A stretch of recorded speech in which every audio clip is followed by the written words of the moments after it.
नमस्कार विद्यार्थी मित्रांनो, आपलं स्टडी कॅम्पस या चॅनलवर स्वागत आहे. तर आजचा आपला पहिला प्रश्न बघूयात. स्वामी दयानंद सरस्वती यांचं पूर्ण नाव काय? ठीक आहे. स्वामी दयानंद सरस्वती यांचं पूर्ण नाव जे आहे ते मूळशंकर करसनदास त्रिवेदी किंवा तिवारी असं होतं. त्यांचा जन्म जो आहे तो 24 फेब्रुवारी 1824 टंकारा या ठिकाणी झाला होता. मोरवी संस्थान सौराष्ट्रामध्ये टंकारा या ठिकाणी 24 फेब्रुवारी 1824मध्ये त्यांचा जन्म झाला.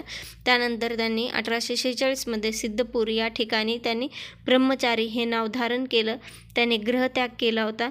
तसंच त्यानंतर पूर्णानंद सरस्वती यांच्याकडून सरस्वती संप्रदायाची दीक्षा घेऊन 1848मध्ये संन्यास घेतला होता. तर स्वामी दयानंद सरस्वती यांचं पूर्ण नाव काय होतं? तर मूळशंकर करसनदास त्रिवेदी किंवा तिवारी असं नाव होतं.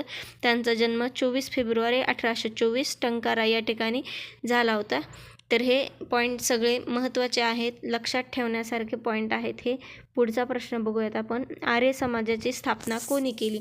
आर्य समाजाची जी स्थापना आहे ती 10 एप्रिल 1875मध्ये मुंबई येथे झाली होती.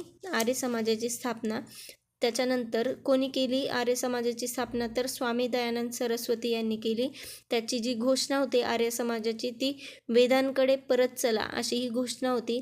त्यानंतर नमस्ते हा जो शब्द आहे तो आर्य समाजाने दिला होता आणि आर्य समाजाची जी शाखा आहे ती लाहोर पंजाब प्रांत येथे आर्य समाजाची शाखा स्थापन करण्यात आली होती. त्याच्यानंतर ही लाहोर येथील जी शाखा होती तीच मुख्यालय म्हणून पुन्हा मुख्यालय झालं होतं. त्याचंच पुन्हा जर सत्यार्थ प्रकाश हा जो ग्रंथ आहे, हे जे पुस्तक आहे ते स्वामी दयानंद सरस्वती यांनी लिहिलं होतं. त्यांची ग्रंथसंपदा भरपूर आहे.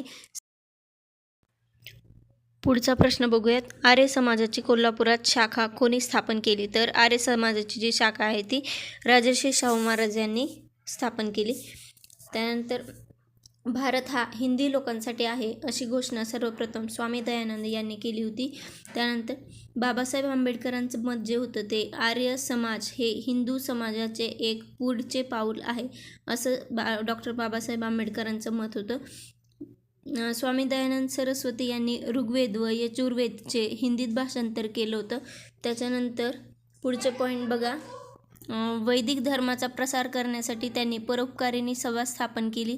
1882मध्ये दयानंद सरस्वतींनी गो संरक्षण चळवळ सुरू केली होती. ठीक आहे. 1875मध्ये आर्य समाजाच्या स्थापनेनंतर स्वामीजी पुण्यात आले असताना त्यांचा महात्मा फुले व न्यायमूर्ती रानडे यांनी सत्कार केला होता. हे खूप महत्त्वाचे पॉईंट आहेत, लक्षात